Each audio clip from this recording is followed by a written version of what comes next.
Nós vamos dar início, então, à conferência número 1 desse encontro da Unpox. Eu tenho a honra de apresentar, então, o professor Sérgio Adorno, que fará a palestra. O professor Sérgio Adorno, em grande medida, dispensa apresentações. Eu faço aqui uma pequena recapitulação.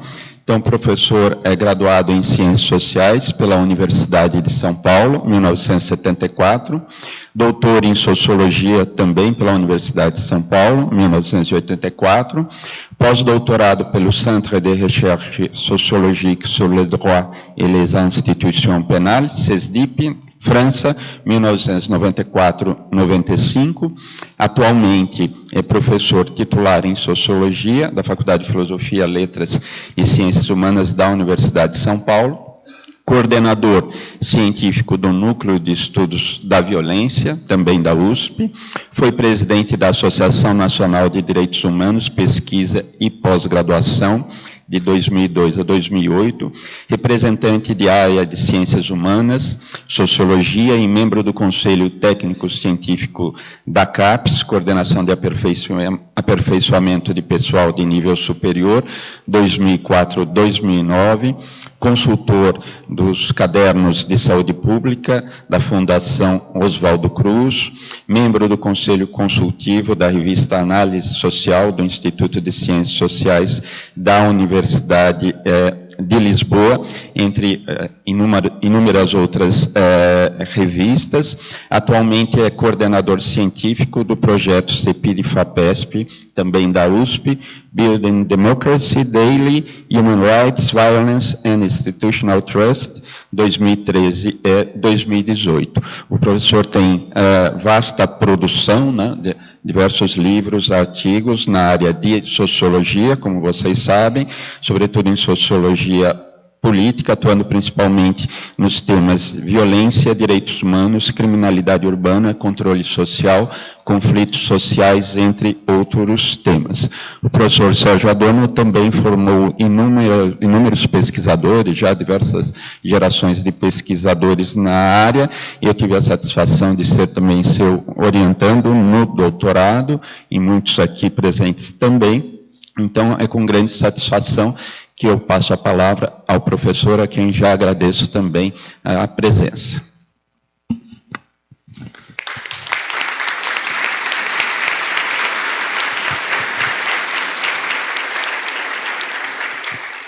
Bom, eu gostaria de iniciar agradecendo à direção do Unpox e ao seu comitê acadêmico o convite para proferir esta conferência de abertura, que intitulei A Erosão da Ordem Pública na Contemporaneidade, Radicalismos, Ódio, Crueldade, Intolerância. É sempre bom retornar ao encontro anual, rever amigos, ouvir novas gerações de cientistas sociais, formados na informação, e encontrar, nesses encontros anuais, um espaço de interlocução, de compreensão, mais ainda de decifração do enigma que atravessa o nosso tempo presente. Agradeço também a generosa apresentação do professor Marcos Alvarez, meu colega no Departamento de Sociologia e do Núcleo de Estudos da Violência da USP. Eu estou muito feliz de estar aqui, de poder... Eu me distanciei um pouco nos últimos anos em função de outras funções, mas é sempre bom retornar e ver que a Unpox permanece muito viva, né? Pensei inicialmente em abordar o tema proposto nos seguintes termos. A Declaração Universal dos Direitos Humanos, 1948, está completando 70 anos. Ao longo de sua história, multiplicaram-se o catálogo desses direitos, seus significados, os atores e agências que mobilizam agendas e planos de ação diante de diferentes cenários de conflitos. Ao mesmo tempo, dissemina-se em escala global toda a sorte de radicalismos, ódio, crueldade e intolerância. Como explicar que democracias convivam com as mais graves violações de direitos humanos? Ou ainda, como explicar que recentes ataques em todo o mundo contra direitos fundamentais comprometam a existência das democracias no Ocidente? Eu pretendi identificar algumas hipóteses explicativas para responder a esta questão. Essa proposta, a ser tratada em termos mais amplos e globais, tinha menos por foco os princípios que nortearam a edição da Declaração, de resto já exaustivamente abordados pela literatura especializada, mas, sobretudo, as graves violações de direitos humanos em diferentes acontecimentos históricos desde 1948 até nossos dias. Pretendia tratar os fenômenos recentes sob uma perspectiva global, reveladores, como já disse, de ódio, crueldade e radicalismos, contribuindo, então, para a erosão da vida pública e para o esgotamento dos alicerces que fundaram a democracia liberal no século XIX. No entanto, a força da conjuntura atual, em especial o fato de que teremos, no próximo domingo, dia 28 de outubro, o segundo turno das eleições mais polarizadas que a sociedade brasileira conheceu desde o retorno do Brasil à democracia, me instigaram a estreitar o foco da exposição. É impossível, nesse exato momento, para nós, intelectuais, cientistas sociais, abster-se de enfrentar e refletir a respeito dos desfechos das eleições e de suas consequências possíveis para o futuro da sociedade brasileira. Não é apenas um embate entre direita e esquerda que está em jogo. Fosse isso, faz parte da vida democrática e não teríamos, por essa via, que lamentar resultados, porém compreendê-los criticamente, participar dos debates públicos e contribuir, na qualidade de intelectuais, para a composição e conformação de opiniões e vontades políticas mais afinadas com os princípios da justiça social. O que nos inquieta, e assim penso, posso falar pela maioria da comunidade acadêmica, são as possibilidades concretas de ruptura do pacto constitucional, subjacentes às recorrentes falas de um dos candidatos, Jair Bolsonaro, do PSL, quer no passado recente, quer durante a campanha eleitoral. Como todos sabem, são manifestações que agridem direitos consolidados, estimulam perseguições a grupos sociais, ameaçam a estabilidade das instituições públicas, recusam respeitar acordos internacionais firmados entre o Brasil e os organismos internacionais e apelam à violência tanto do Estado contra civis, suspeito de cometimento de crimes ou socialmente construídos como indesejáveis, negros, gays, migrantes, refugiados internacionais e mesmo certos perfis de mulheres. Estou me referindo às feministas por excelência. Mais do que isso, suas falas estimulam, e até mesmo, muito entre aspas, legitimam, a formação de milícias que se auto-atribuem tarefas de limpeza social nos bairros e nas ruas, mediante emprego ou ameaça de emprego da violência, com apoio em porte indiscriminado de armas de fogo. Como todos sabem, há fortes evidências de que Bolsonaro poderá sair vitorioso nas urnas, reconhecido por força da legalidade de que se revestiu o processo eleitoral e por uma campanha cujos métodos parecem reprováveis porque compromete a autonomia do eleitor ao proferir seu voto. Paradoxalmente, como apontou recente sondagem de opinião, elaborada pelo Datafolha e publicada numa das recente edição do jornal Folha de São Paulo, cerca de 69% dos entrevistados preferem viver sob uma democracia. Como tendências tão opostas possam conviver, que leitura os eleitores de Bolsonaro fazem da democracia? O que esperar no day after? O candidato, se vitorioso, levará até as últimas consequências seus propósitos, anunciados em alto e bom grado por meio de mídias sociais? Ou esses propósitos são apenas estratégias de mobilização eleitoral a seu favor, uma espécie de fake news a frustrar seus apoiadores mais aguerridos? Por ocasião dos 20 anos da Constituição de 1988, a Unpox promoveu um simpósio de que resultou uma publicação no ano de 1988, coordenada pelos professores Marcelo Ridente, saudoso Gildo Brandão, e pelo professor Oliver, da Universidade Federal do Rio Grande do Sul. Nessa coletânea, nesse simpósio, minha contribuição foi justamente refletir sobre os direitos humanos, cujos princípios estruturam em grande medida a arquitetura constitucional brasileira. Logo em seu início, afirma-se que a República Federativa do Brasil constitui um Estado democrático de direito, fundado, além da soberania e da cidadania, na dignidade da pessoa humana e no pluralismo político. No artigo 3º, indica, dentre seus objetivos fundamentais, o de promover o bem de todos, sem preconceito de origem, raça, sexo, cor, idade, ou quaisquer outras formas de discriminação. Do ponto de vista das relações internacionais, orienta-se por inúmeros preceitos inscritos na Declaração Universal dos Direitos Humanos, tais como independência nacional, autodeterminação dos povos e não intervenção, igualdade entre os Estados, defesa da paz, solução pacífica de conflitos, repúdio ao terrorismo, ao racismo, cooperação entre os povos para o progresso da humanidade e concessão de asilo político. A Constituição de 88 reconhece o sujeito de direitos sob dupla perspectiva. Primeiramente, como titular de direitos civis, entre os quais o mais importante deles, o direito à liberdade. Vale dizer, de não ser sujeito à vontade ou à obrigação de outrem, de que resultam todos os demais direitos, em especial o direito à vida. Em segundo lugar, como sujeito coletivo que tem acesso a todos aqueles direitos econômicos, sociais, políticos, culturais, de que goza por força de sua nacionalidade e cidadania. Por fim, a Constituição reserva ao Estado a função de proteger todos os cidadãos e cidadãs contra toda sorte de graves violações de direitos humanos, o que inclui coibir, com base em instrumentos legais, todas as formas de violência contra quem quer que seja, praticada por civis, na resolução de suas pendências interpessoais, quanto por autoridades públicas nas suas tarefas de assegurar a lei e a ordem. Como se sabe, o Estado pode ser responsabilizado não somente por ações diretas de seus agentes ao cometer violências não autorizadas pela Constituição, mas também por uma omissão na promoção da paz e da garantia dos direitos para maior número. Por suposto, se a grande maioria dos cidadãos brasileiros ou brasileiros que vivem no Brasil, ao apoiarem a democracia, estão apoiando essa arquitetura constitucional. Não, portanto, parece razoável acreditar que, entre essa elevada proporção, uma tão elevada proporção apoia um candidato que justamente parece negar todos os direitos previstos no Pacto Constitucional. Estaríamos diante de uma sorte de disjunção cognitiva, por meio da qual eleitores do Bolsonaro lessem o desejo de lei e ordem e disciplina a todo custo, como virtude, neutralizando todos os efeitos perversos e destrutivos que o encadeamento de suas ações possa ocasionar, estaria na radicalização e polarização social, a qual vimos testemunhando há poucos anos, os sinais de que o tecido social estaria já esgarçado e as bases sociais da democracia teriam se deslogado para direções antes jamais imaginadas? Meu propósito nessa conferência é, então, reunir algumas reflexões que permitam oferecer pistas e hipóteses para responder a tais questões. Eu vou iniciar com 2 epígrafes retirados da mesma obra, que é Ana Karenina de Tolstói. O primeiro é uma epígrafe que diz o seguinte: eu me reservei a vingança, disse o Senhor.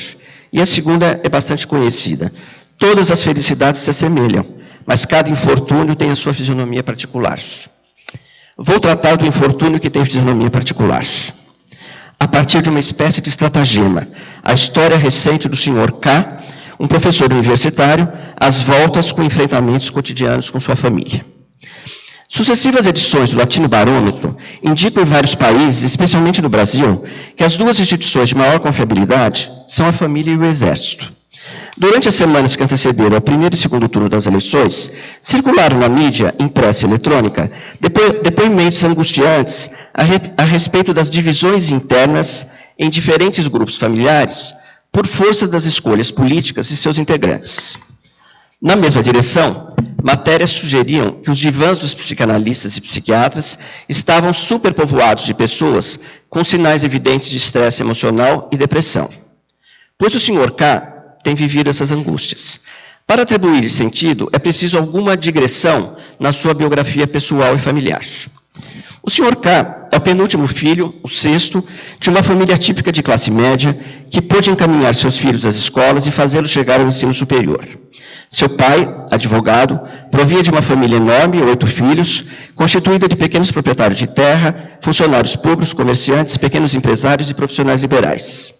Migraram do sul de Minas para a capital do estado de Minas Gerais, Belo Horizonte. Alguns dos irmãos posteriormente se dirigiram para o Rio de Janeiro e outros para São Paulo.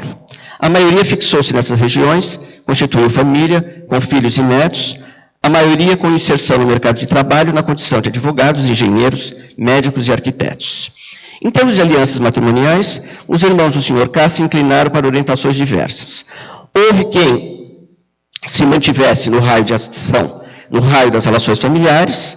Houve quem, ao estudar nas capitais, encontrou consortes em classes superiores à sua situação de classe, mas houve também quem se apaixonasse por consórcios saídos das classes trabalhadoras, de baixa renda, operários fabris, sindicalizados e com fortes inclinações à esquerda política. A família extensa compreendia também muitos tios e tias, muitos primos e primas. A avó materna, a matriarca da família, havia sido educada em colégio de elite no interior de Minas Gerais.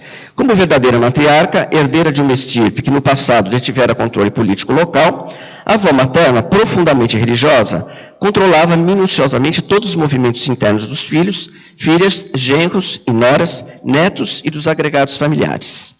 Quando jovens, os afetos, conquanto sinceros, eram muito controlados e regulamentados por gestos, olhares, sinais de interditos. Nas tradicionais reuniões familiares, como aniversários, Páscoas, festas natalinas e de final do ano, essas rígidas interdições eram um pouco relaxadas e os laços primais permitiam beijos, abraços mais prolongados, certa proximidade entre os corpos. Nada, contudo, que não pudesse retornar à sua normalidade, construída por anos e anos de vigilância matriarcal. Em 1964, quando o golpe se avizinhava, ela costumava advertir seus parentes e próximos quanto aos perigos do comunismo. Em suas palavras, vocês verão, quando o comunismo chegar, seremos expulsos de nossa propriedade e seremos condenados a viver na miséria, trabalhando duro de sol a sol.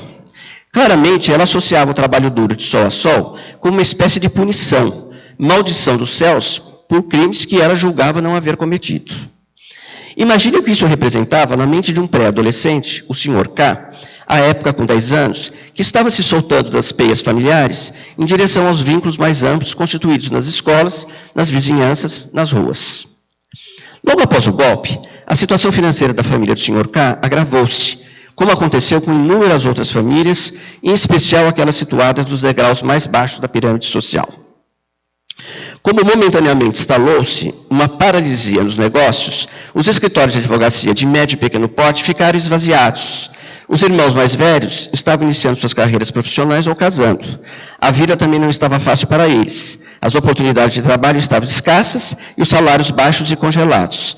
Podia-se viver ainda em condições melhores do que a grande maioria da população, mas as restrições se impuseram nos padrões de consumo, na aquisição de casa própria e no sonho de uma vida confortável, tal como proporcionada pelos pais e avós. A crise se aprofundou por volta do final da década de 1960, obrigando a venda da propriedade rural para a quitação de dívidas contraída com insucesso nos negócios. De 1964 a 1970, a família do Sr. K. viveu uma vida regrada.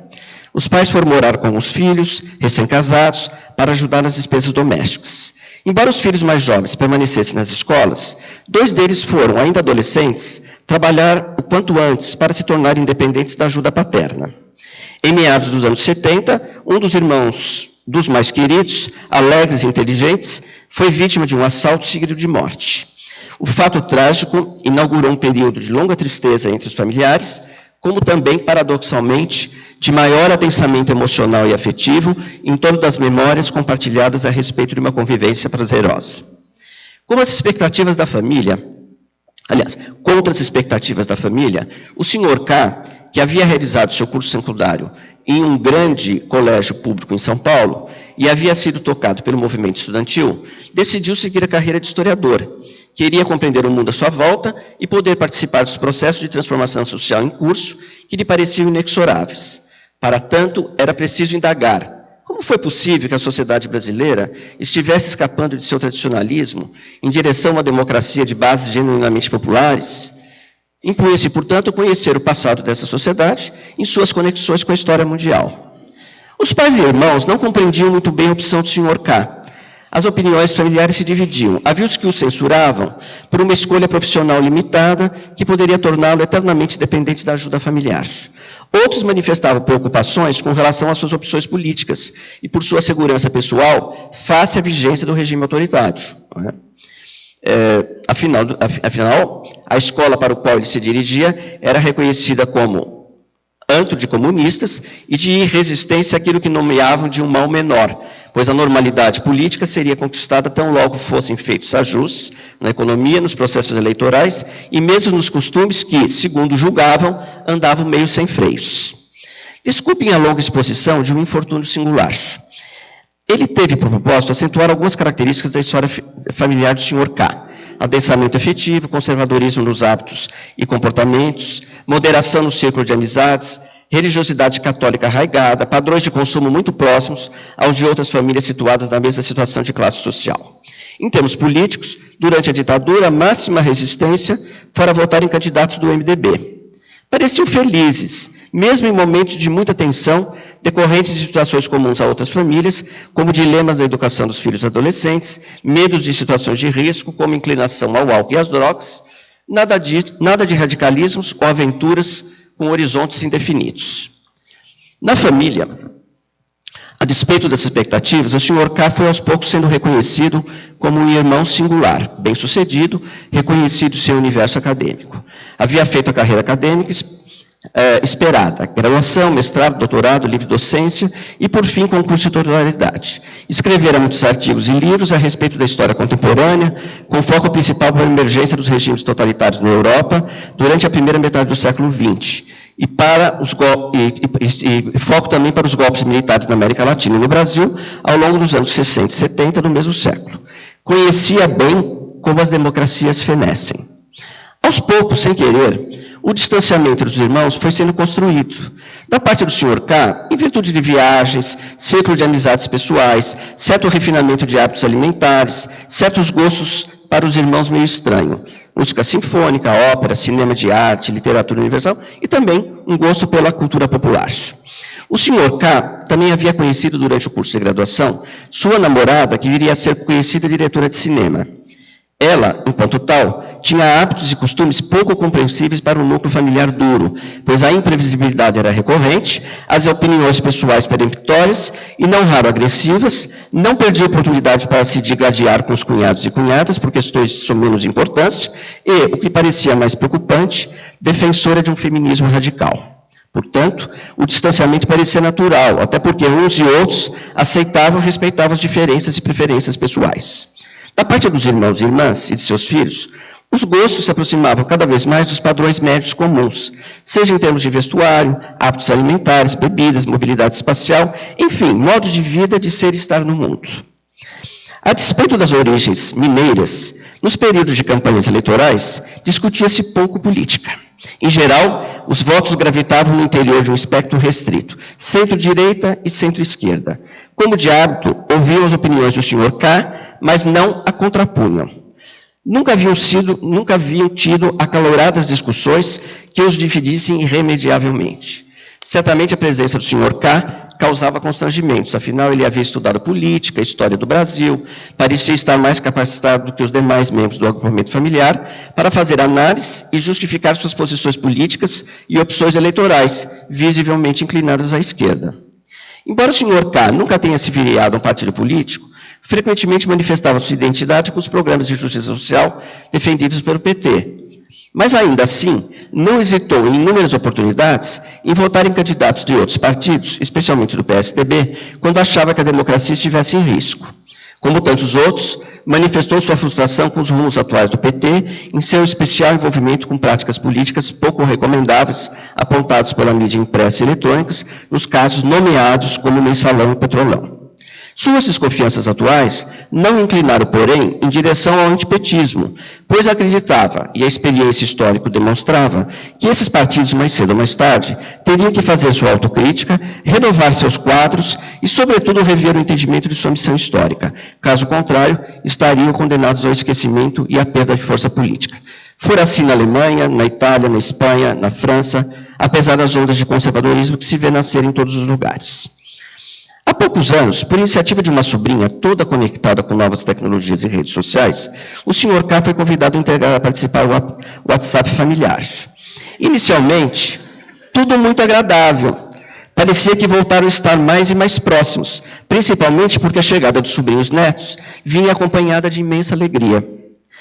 Há pouco mais de um ano, o Sr. K. começou a perceber uma mudança de humor nas postagens. Uma verdadeira enxurrada de postagens contendo piadas, digamos, politicamente incorretas, se não intoleráveis. Piadas machistas, ligeiramente homofóbicas, racistas, mas, sobretudo, retratando situações degradantes ou humilhantes, vividas no cotidiano por segmentos mais pauperizados das classes trabalhadoras de baixa renda, em especial desempregados. Cenas como vestuários inadequados, corpos obesos em roupas sumárias, bêbados vagando escorregando pelas ruas e calçadas, humanos assemelhados a animais, corpos deformados com partes íntimas visíveis. Inicialmente, o Sr. K. protestou com argumentos históricos fundados na compatibilidade entre direitos humanos e democracia. As respostas frequentes que o Sr. K. lia gravitavam sempre em torno do mesmo mantra: essa história do politicamente correto é um saco. Não se pode nem mais rir dos fatos engraçados. Estava em curso uma espécie de naturalização da humilhação de uns contra outros, da necessidade de estabelecer fronteiras e hierarquias sociais bem demarcadas. E por quê?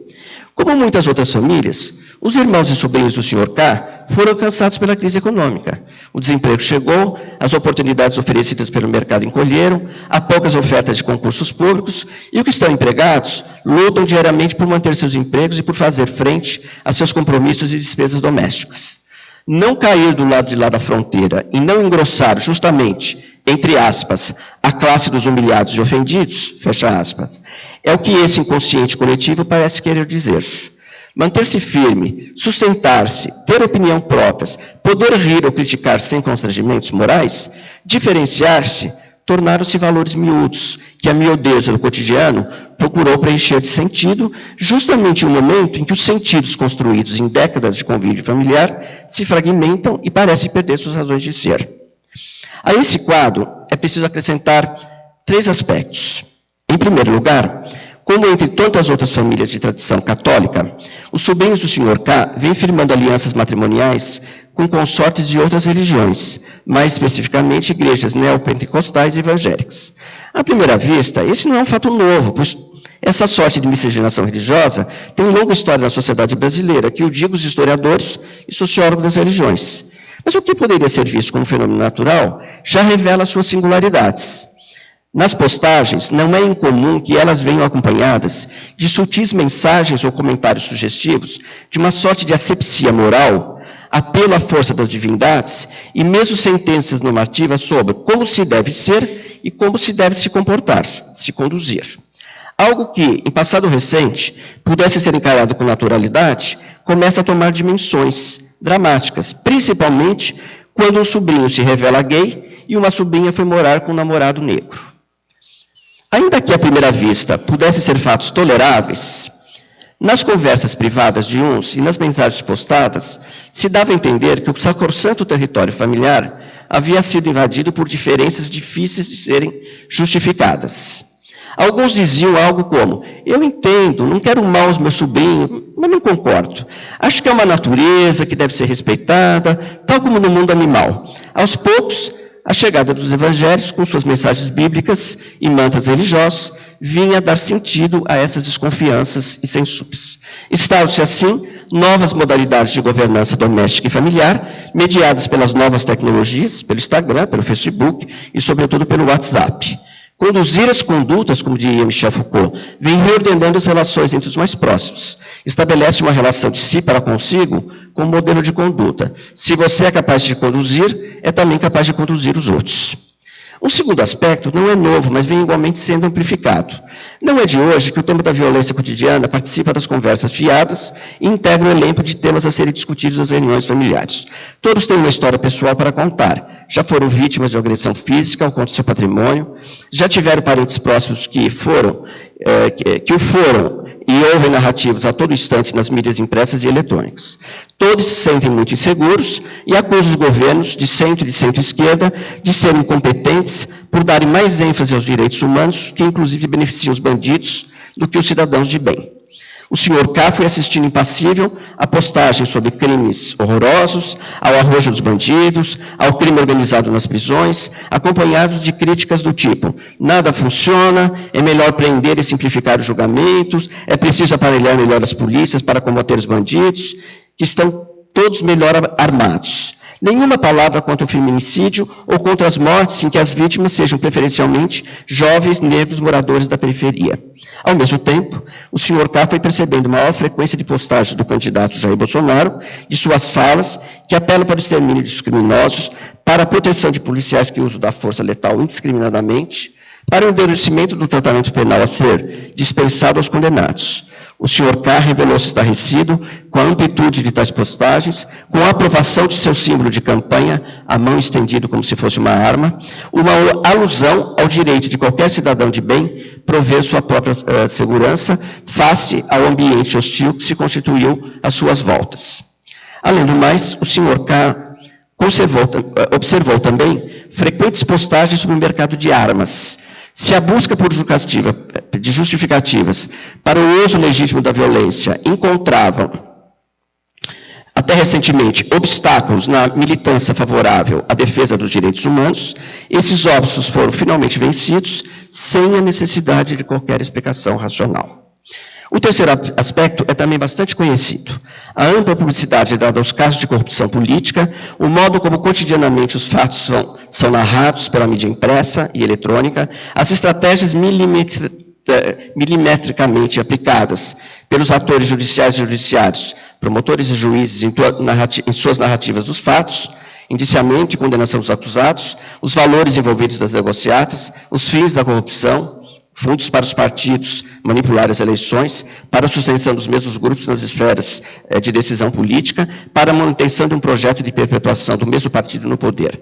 Tudo isso convergiu para o verdadeiro segundo desencantamento, a substituição das imagens racionais e racionalizadas do mundo e da política pelas imagens de um salvador capaz de retirar tudo isso para fora desse sistema apodrecido e corruptor. Trata-se, por conseguinte, de um processo de reencantamento com fortes componentes religiosos, calcados na fé, na esperança de melhores 1000 dias, pleno de convicções morais e irracionais, e que reclama ordem, disciplina, soberania e autoridade. E o reencantamento veio chegando e chegou. De uns meses para cá, o Sr. K. testemunhou que as pinhadas continuaram, todavia vieram sendo entremeadas com propagandas do candidato Jair Bolsonaro e críticas mordazes ao Lula, ao PT, ao petismo, aos partidos identificados com a esquerda, à classe política em geral.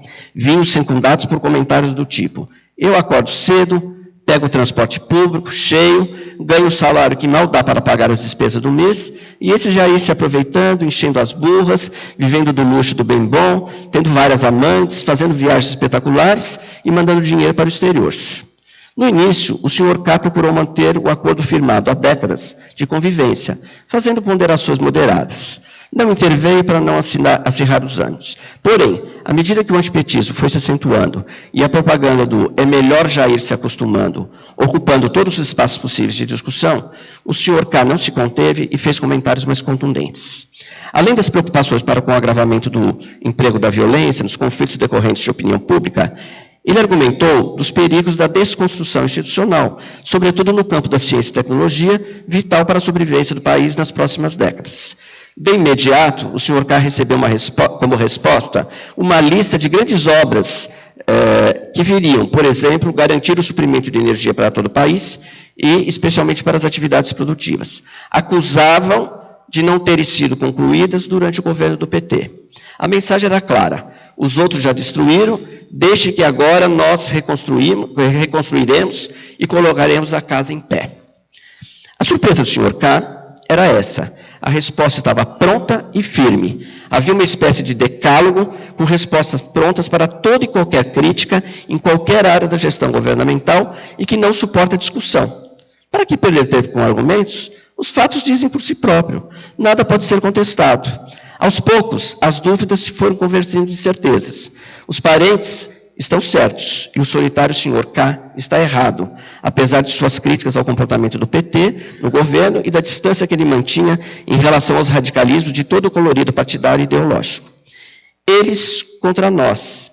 Sim, porque o Sr. K. ia percebendo também que o infortúnio não tinha uma fisionomia particular, como advertira Tolstói. Ele era um entre muitos outros de nós. Sobre este aspecto, a história do Sr. K. parecia uma repetição enfadonha de milhares outras. Em lugar do adensamento afetivo, a separação dolorosa parecia inevitável. O Sr. K. foi levado a concluir que nada mais poderia ser feito e foi se afastando, não sem horror e muito sofrimento. Todo o mal lhe veio à mente. Como historiador experiente, sabia que não se podia transpor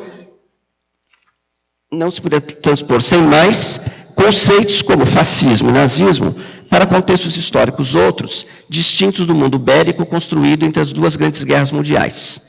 O estudo detalhado dos acontecimentos, das fontes de informação, das narrativas e da simbologia que marcam aqueles acontecimentos são fenômenos únicos, não se repetem. Ainda assim, era inevitável reconhecer certa verossimilhança entre o clima social que presidiu a ascensão daqueles regimes autoritários e o cenário que vem se desenhando, sobretudo quanto à provável supressão de liberdades civis e públicas, no emprego regular da violência em todas as suas modalidades, nas mortes, nos sofrimentos, nas torturas, nas perseguições, caso seja vitoriosa a campanha do candidato do PSL. O senhor K., acostumado a enfrentar os mais espinhosos problemas teóricos, metodológicos e de interpretação dos acontecimentos históricos de grande envergadura, não conseguia encontrar uma explicação razoável, doméstica que fosse, para justificar o afastamento, a divisão, o estranhamento, pois é disso que se trata. Afinal de contas, seus irmãos, cunhados, sobrinhos, todos haviam tido acesso a cursos superiores. Independentemente da qualidade desses cursos, eram pessoas relativamente informadas nos mais diferentes campos da vida associativa, economia, sociedade, política, saúde, cultura. No entanto, indagava de si para consigo o senhor K. Eles não assistiam filmes, tampouco liam histórias, romances, relatos de testemunhos e autobiografias dos sobreviventes dos regimes totalitários. Nunca tinha ouvido falar de Anne Frank e de sua trágica história, confinada no apartamento em Amsterdã e depois no campo de concentração de Bergen-Belsen. O senhor K. sabia que esse universo lhes era familiar. Todavia, não associavam as falas do capitão Bolsonaro, suas bizarrices e ameaças, com tudo o que se passara há cerca de 70 anos. Onde ele, como intelectual e formado em história contemporânea, errara? Será que, ao longo desses anos, tinha sido soberbo, autoritário, incapaz de escutar os outros, as opiniões divergentes? Foi negligente ao não entender que as suas insatisfações se acumulavam no tempo? Não demorou para que as angústias do Sr. K. se tornassem mais agudas. Ao longo das últimas postagens, algo saltava à vista. Seus parentes se converteram, pois se trata de um processo de conversão quase religiosa, em militantes e ideólogos das ideias e propostas do candidato. As discretas opiniões políticas se polarizaram, se tornaram inegociáveis. O radicalismo de direita tomou seu lugar e se espraiou pelo WhatsApp familiar. O ódio foi se destilando pelos poros das mensagens. A intolerância foi eleita guia de conduta.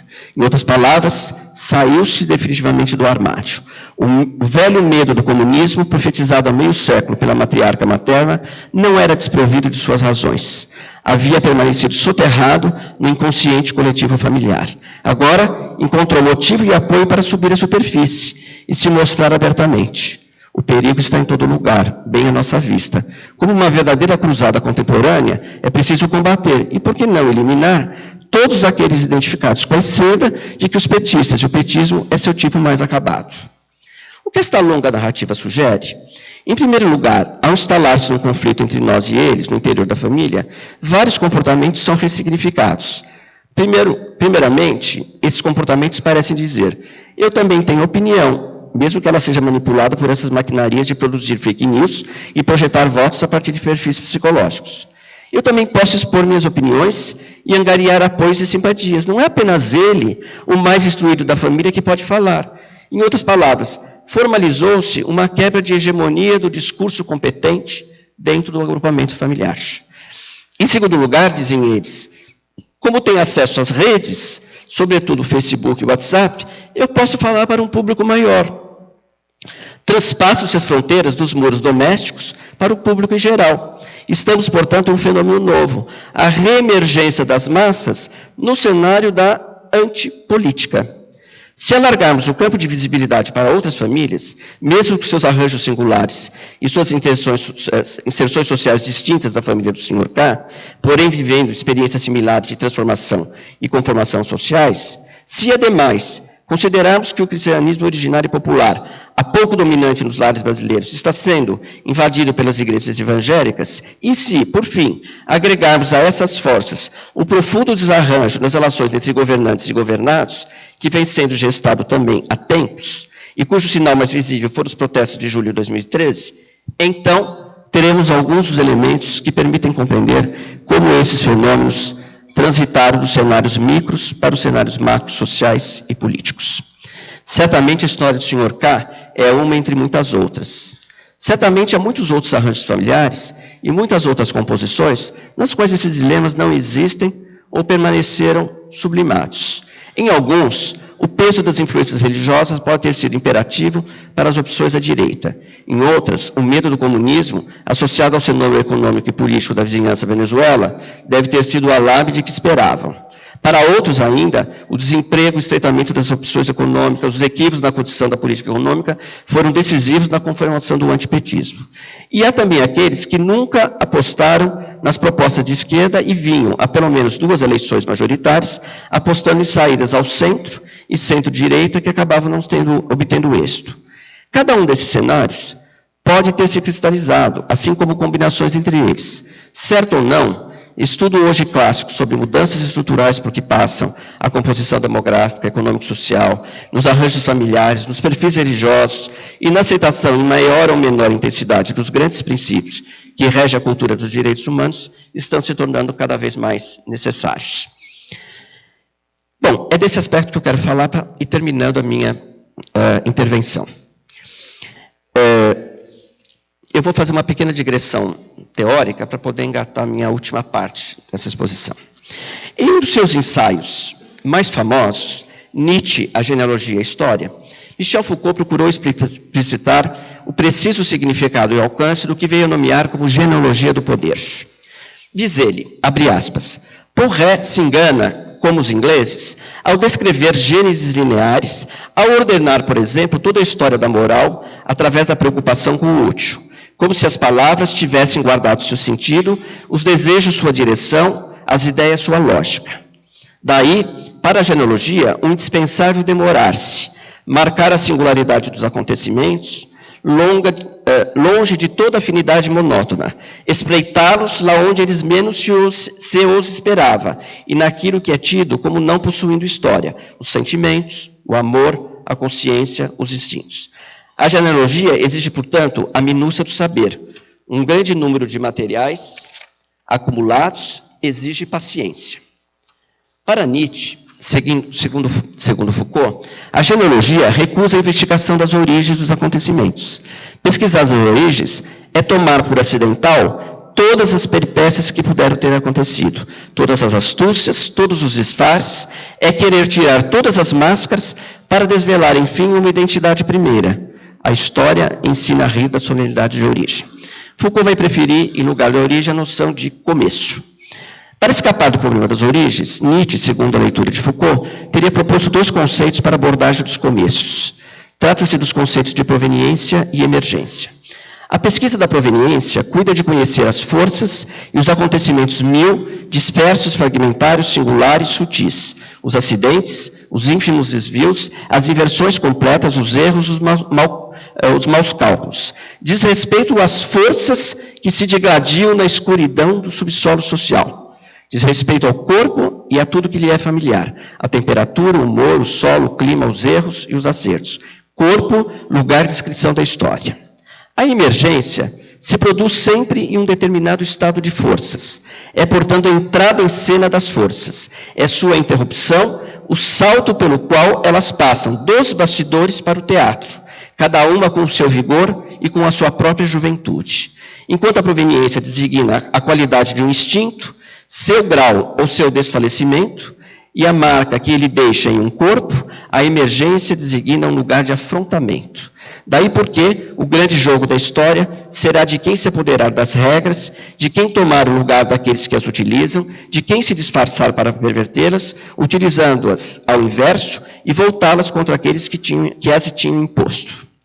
Inspirado nessas sugestões metodológicas, cuido a seguir de saltar da história do Sr. K para os recentes acontecimentos sob uma perspectiva mais abrangente.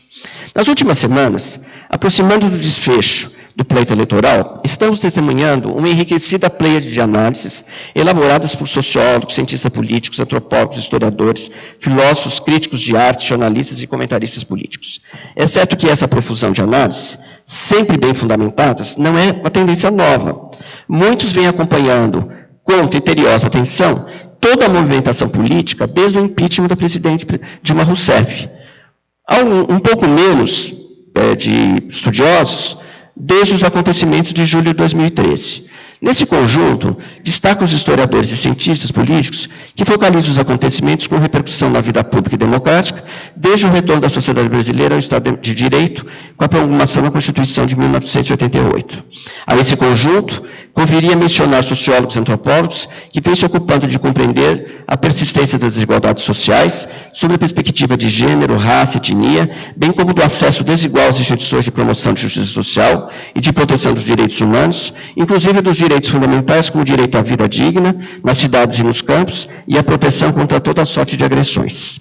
Todas essas análises, resultados de copiosas investigações e que têm tido guarida neste fórum da Ampox, tem tido uma estratégica importância não apenas para compreender mais e mais as singularidades da sociedade brasileira em suas múltiplas dimensões, mas, sobretudo, para informar políticas públicas consequentes, capazes de fortalecer as lutas e os avanços democráticos. Afinal, se a maioria da população que vive no Brasil é favorável à democracia, é porque, em tese, é favorável a uma sociedade economicamente mais justa, socialmente menos hierarquizada, politicamente plural e culturalmente tolerante para com as suas diferenças.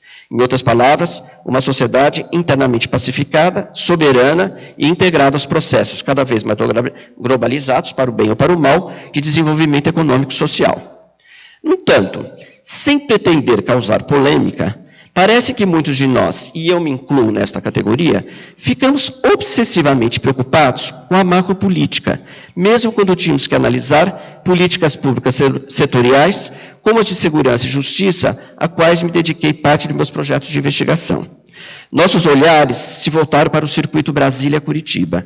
Como cientistas sociais, e, sobretudo, após o impeachment, focalizamos problemas relacionados às relações entre os poderes, aos impasses causados pelo presidencialismo de colisão, aos jogos de disputas entre os partidos, à lógica negocial que se estabeleceu no Congresso, ao impacto das denúncias de casos de corrupção envolvendo, sobretudo, o PT, como também o MDB, e com menor visibilidade, mas não menor intensidade, com menor intensidade, mas não com menor visibilidade, o PSDB, ao novo protagonismo dos agentes do Ministério Público, do Poder Judiciário, em todas as suas instâncias. Talvez a notoriedade e popularidade do juiz Sérgio Moro, iluminado pelos holofotes da mídia eletrônica impressa, em suas entrevistas e na encenação de seus julgamentos, seja o exemplo mais contundente desses novos tempos. Aliás, convém lembrar, em uma conferência memorável na Ampox, há muitos anos atrás, publicada pela RBCS, Luca Meodolese já havia demonstrado os impasses a que chegou a sociedade italiana após a Operação Mãos Limpas. Guardadas as singularidades entre o caso italiano e o brasileiro, em contextos históricos muito distintos, reler esse artigo é sempre um convite à imaginação sociológica. Certos ou não, deixamos de focalizar o que estava em erupção sob os nossos pés, nos subsolos da sociedade. Verdadeiros atritos de placas tectônicas, para roubar as palavras da minha colega Fraia Freze, estavam em ebulição, comprometendo o aprumo de todo edifício social. A investigação da proveniência indica que sinais de abalo sísmico tinham sido dados durante os acontecimentos de julho de 2013. Inicialmente foram desencadeados pelo movimento Passe Livre, emergente à luz do dia do quase nada, e, em seguida, capturado por amplos segmentos da direita que, afinal, mostravam sua cara. Esses sinais, simbolicamente representados por um corpo de mascarados com o V da vingança, dispostos como se fosse um coro de teatro clássico de ópera, vinham vaticinar maus presságios, quais sejam o enorme ressentimento de que se revestiu a recondução do PT ao governo federal em 2014, e do qual se seguiram o impeachment e o governo Temer, que ficarão nas más lembranças da sociedade. Só para fazer uma observação, na ópera, de modo geral, no teatro clássico grego, o coro é aquela voz soterrada que anuncia os maus tempos, que anuncia os presságios. Havia testemunhos daquele coro naquelas manifestações de julho de 2013, e nós não prestamos atenção. Não bastasse esses sinais, a surpreendente eleição, em primeiro turno, do candidato do PSDB à Prefeitura de São Paulo, João Dória, há quase 2 anos, já não era apenas um alarme de que algo estranho estava em movimento. Era sintoma, para apropriar-se da linguagem médica, de que uma profunda patologia havia conquistado o corpo social, promovendo uma sorte de desligamento geral das relações entre governantes e governados, de alto a baixo. Também lembro de um detalhe importante, que o mapa eleitoral pós a eleição do João Dória em São Paulo mostrava que o Dória havia sido eleito em tradicionais redutos de votos petistas. Em 90 e tantos, dos 90 e tantos distritos, quase 80% dos distritos que eram de ascendência de partidos de esquerda, do PT, foram invadidos, foram literalmente invadidos. É o modelo de guerra, né? Como agora aconteceu também com os redutos do PSDB. Né?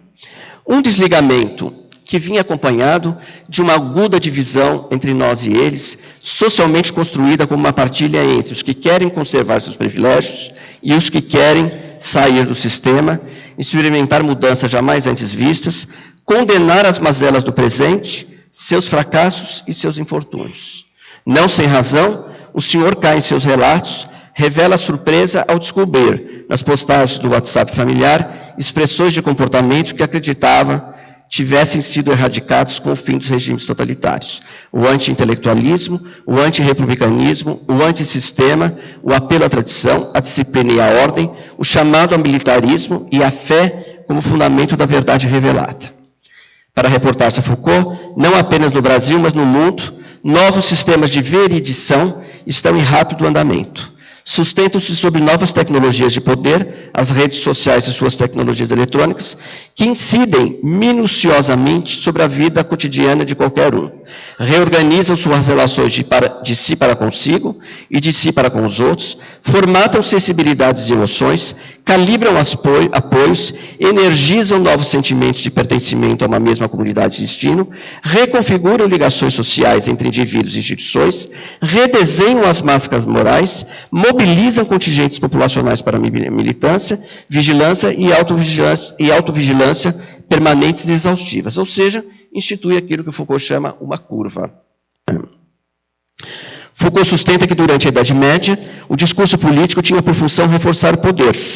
Porém, com a emergência do mundo moderno, o discurso histórico das virtudes da soberania e da lei vai mostrar outra face. Triunfo para uns, submissão para outros. E aqui diz Foucault, o papel da história será o de mostrar que as leis enganam, que os reis se mascaram, que o poder ilude e que os historiadores mentem.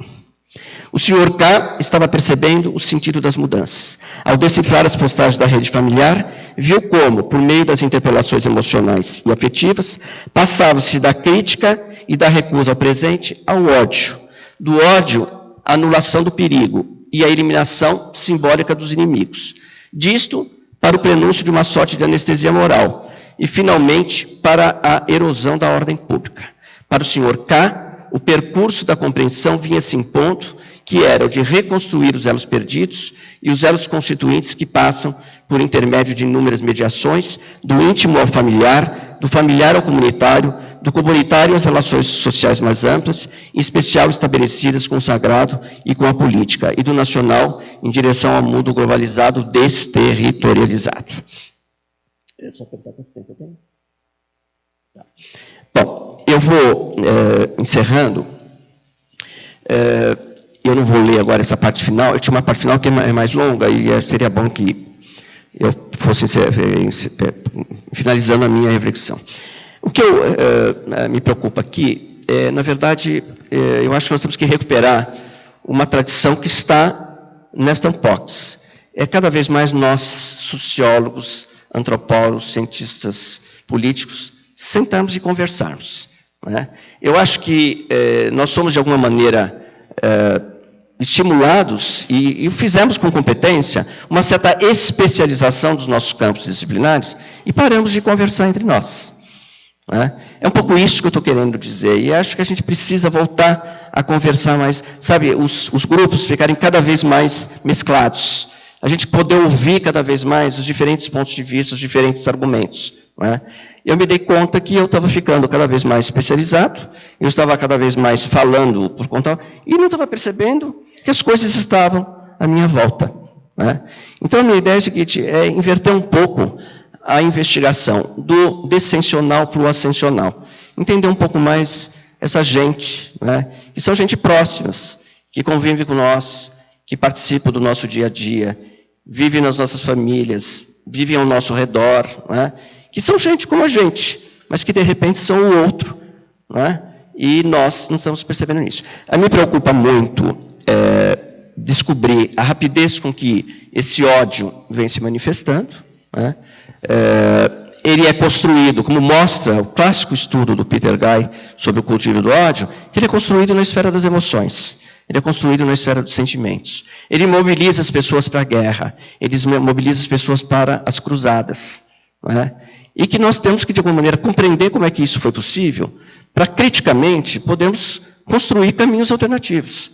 Não é? É um pouco isso que eu estou querendo dizer. E eu ia terminar dizendo que vamos dizer, eu acho que ainda não se chegou a isso, mas o caminho disso aqui é anestesia moral. Né? É aquela ideia de que você não tem mais nenhuma empatia com aquele que não pensa como você, com aquele que não... Se isso se generalizar de uma tal maneira na sociedade, será muito difícil que nós possamos, de alguma maneira, sair desta encalacrada. Eu vou terminar. Eu acho que, sim, eu tratei de um infortúnio singular, mas é dessas singularidades que se constrói uma consciência coletiva. Então, foi disso que eu quis falar um pouco para vocês. Muito obrigado.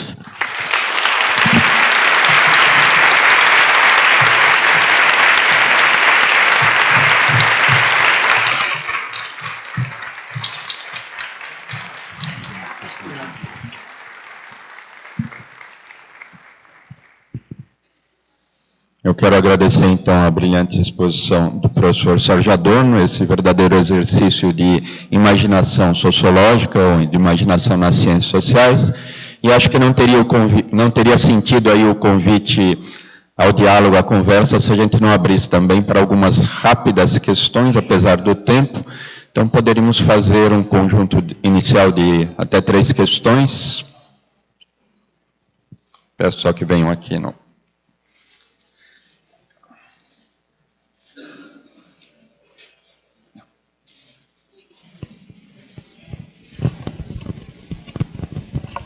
Bom, parabéns, Sérgio, que belíssima conferência, especialmente essa compreensão interna, né, desses processos familiares. Eu também tenho uma família com esse perfil, e aí, ao longo desses anos, poucos anos, você viu esse anti-intelectualismo. Antes, na minha família tem muitos intelectuais, mas assim, a maior parte não o é, e tem uma rejeição que a gente nunca percebeu, né? Uma espécie de ressentimento acumulado ao longo dos anos, que talvez se reflita nesse antagonismo, né? Eu também. Agora, essa análise, eu acho que o mais importante dela, essa análise que você produziu, é esse desfecho, né? É preciso pensar e achar o antídoto para isso. Na minha ação nas redes sociais, você sabe, eu criei determinados grupos, eu tenho uma família muito grande também, e criei um grupo Família Lustosa que era só, ia proibido falar de política. É claro, é uma coisa repressiva, você devia deixar. Não, isso acabou permitindo nesses grupos familiares um tipo de coisa, põe a foto do seu netinho, o seu gatinho, fala do não sei o quê, e neutralizou um pouco desse ponto de vista. Agora mesmo eu fui a Brasília, e lá eu sabia que vários sobrinhos, com esse perfil dos seus sobrinhos, voltavam no Bolsonaro, eles já sabiam que eu era a petista da família de esquerda. Meu irmão, que me hospedou, botou logo uma mortadela no café da manhã, para dizer, você está vindo, vai de mortadela. E aí eu consegui, nessa reunião, como eu já estava marcada, participar dela com essa reserva, e isso predominou. É horrível, né, você não poder falar, mas, de qualquer maneira, isso fez, e até em outros grupos de amigos, com que você lembrasse, saísse essa esfera pública, e lembrasse os laços que você tem na cultura com pessoas que são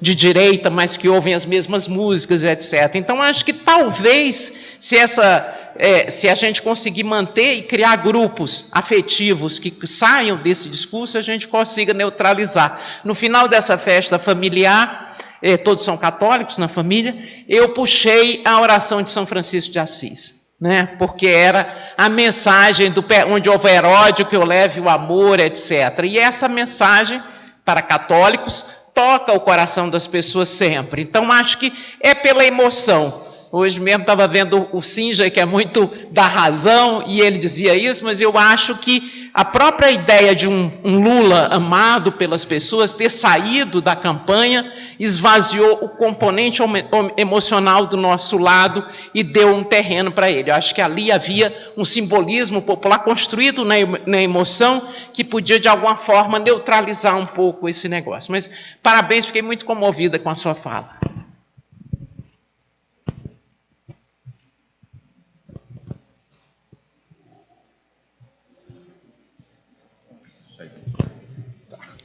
Bom dia. Leonardo Sá, da Universidade Federal do Ceará.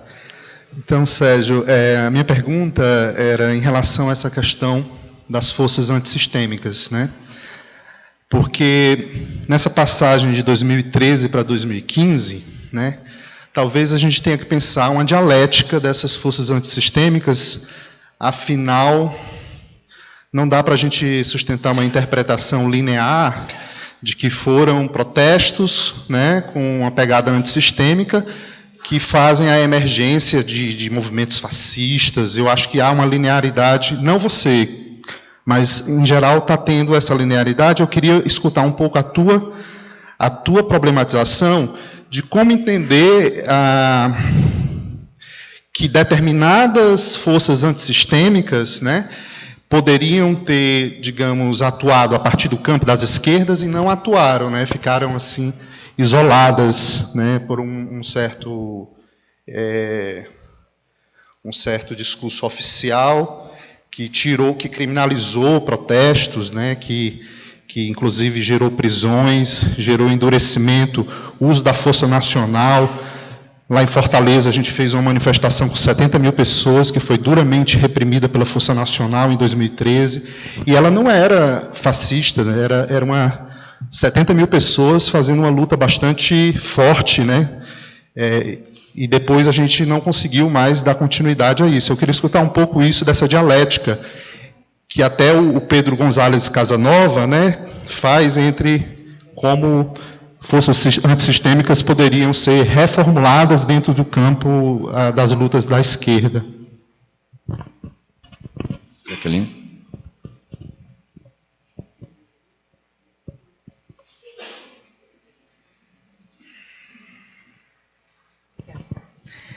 Sérgio, muito obrigada. Bom dia. É ruim fazer uma pergunta assim na frente de todo mundo, né? Constrange. Eu fiquei muito tocada, e essa coisa de construção da subjetividade é muito forte, né? Porque antes de eu te ouvir, tantos anos que a gente pensou juntos, né? A importância que você tem na minha formação, eu estava dizendo exatamente isso. A gente tem que falar, né, dessa família constrangida. Estava falando isso com o Marcos antes de começar a conferência, eu fiquei muito contemplada.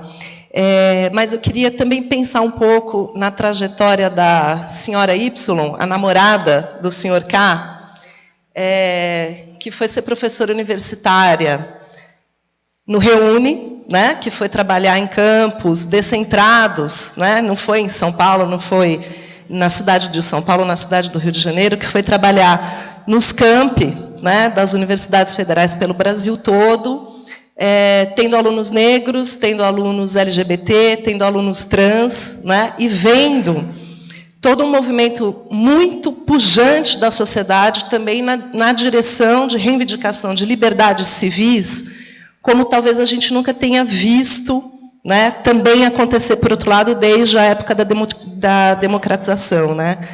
Então, eu acho que uma pista muito interessante para a gente compreender a nova configuração do conflito social, né, é a gente entender que, por um lado, tem essa radicalização de extrema-direita, né, como você disse, pautada em ideais em torno da família e da religiosidade, de uma religiosidade muito estrita, mas também um outro polo, que não é um polo exatamente minoritário, né, que eles querem descrever como um polo, vocês são as minorias, nós somos as maiorias. Mas essas minorias que, ao fim e ao cabo, conseguem, né, também se expressar de maneira eleitoralmente, que não é tão minoritária assim, é pelo menos 40%, né, das intenções de voto. E essa nova configuração do conflito social que faz a gente ter que incorporar, ao fim e ao cabo, as pautas de direitos individuais, né, as pautas dos direitos civis nas nossas lutas, né, no nosso conflito social. Quer dizer, não tem hoje mais condição da gente negar, né, que essas pautas de combate às desigualdades estruturais estão passando pela construção das novas subjetividades que reivindicam direitos civis como talvez a gente nunca tenha vivenciado, não sei, talvez no final dos anos 70, né, tenha havido essa onda. Então, me parece que é um movimento simultâneo, ao mesmo tempo você tem um fechamento e uma abertura nunca antes vista, né? Quer dizer, os alunos da gente, de fato, eles trazem reivindicações, né, de construção de subjetividades e de liberdades individuais que talvez as gerações da gente não tenham vivenciado. Então, eu acho interessante construir os dois tipos ideais, né, que eu acho que eles complementam a compreensão desse conflito, né? Tem a família do senhor K, mas também tem os alunos da senhora Y, né, que estão friccionando, eles estão lutando, né, para a gente ver como é que vai ser o futuro do país, né? Mas eu fiquei muito provocada pela sua conferência e queria te agradecer. Obrigada. Bom, certamente não tenho resposta para na verdade, eu me pus a pensar, e eu tenho, na verdade, sempre mais perguntas do que convicções ou respostas. Eu estou numa posição assim... Essa inspiração aqui no Foucault claro, ela é antiga pela minha familiaridade, pensamento do Foucault, etc. O que eu na verdade, quer dizer, a história do Sr. K é uma entre várias outras. É um infortúnio singular, mas é singular como as outras. Então, todos nós aqui, certamente, temos experiências, mais para um lado, mais para o outro, mas... Não é? Agora, o que eu quis chamar a atenção, por exemplo, aqui, é que, certamente, isso que o Foucault diz, né, nós não damos atenção ao que é acidental, o que é fragmentado, o que é fortuito, etc., que está disperso, como se não tivesse qualquer importância, como se fosse residual. Quer dizer, é um hábito nosso intelectual de tentar pegar as grandes tendências e tentar explicar estruturalmente, ou do ponto de vista das teorias da ação, etc., etc., como foi possível que isso se encaminhasse. Agora, de repente, nós somos surpreendidos por uma avalanche de acontecimentos que nos explicam. Eu, por exemplo, me sinto muito, eu vou falar algo que beira a ignorância. Mas, por exemplo, eu fico muito curioso que você tem protestos imensos no país e o impacto desses processos na classe política é zero. O que aconteceu? Aconteceu, provavelmente, uma interrupção da comunicação entre os atores políticos. E nós não estamos entendendo isto. Não é? Agora, chamar atenção para esse subsolo da sociedade é chamar atenção para uma diversidade radical. Quer dizer, a gente tem que entender exatamente essas múltiplas formas de expressão, de sentimento, de experiência, seja lá o que for, para tentar puxar os fios da meada. Não é? Então, por exemplo, Jaqueline, é possível. Não é? Ora, quando você me fala 40% expressam, certamente, para o vencedor, esses 40% é o que devem ser eliminados. Não é? Então, como é que esses 40% vão resistir? A pergunta é esta, né? Como é que nós vamos construir um lugar de resistência? Não é? Eu acho que nós temos que, de uma maneira, firmar o nosso papel como pesquisadores, intelectuais, críticos, aqueles que, de alguma maneira, se mantêm permanentemente aliando a compreensão crítica e, de certo modo, a possibilidade de organizar, ainda que intelectualmente, caminhos, não é? Caminhos possíveis, não é? E nós vamos ter que apelar para a imaginação política e sociológica. Imaginação política, nós vamos ter que inventar novas maneiras de fazer política. Mas nós temos que reinventar a democracia. Quer dizer, os modelos de democracia que estão aí possivelmente se esgotaram. E nós vamos ter que... Nós queremos, o que nós queremos? Todos nós queremos a mesma coisa. Apesar de N divergências que possa ter aqui entre nós uma sociedade mais justa, mais igualitária, com menos rígidas hierarquias sociais, em que todas as pessoas, apesar das diferenças, possam conviver, possam compartilhar os espaços, não é isso? A gente não quer muito, a gente quer uma sociedade saudável, né? Em que a gente possa circular, em que as outras também possam. Né? Eu acho que está na hora de a gente pôr a imaginação para pensar. E isso significa estar com a mente aberta para os absurdos, escutar coisas que a gente não gosta de escutar, ouvir verdades que não são as nossas. É um exercício democrático da atividade intelectual. Eu acho que é isso. Nós temos que... o Foucault vai dizer, a possibilidade de pensar diferente, a possibilidade de ter outros hábitos intelectuais. Eu acho que é um pouco isso. Agora, isso não é um trabalho que se faz da noite para o dia. Né? Por isso que esse espaço aqui da Unbox, ele tem que ser mantido, nós temos que fazer um enorme esforço para mantê-lo, porque é o que vai nos manter vivo e o que vai permitir com que a gente se reinvente. Né? Agora, por isso, Leonardo, né?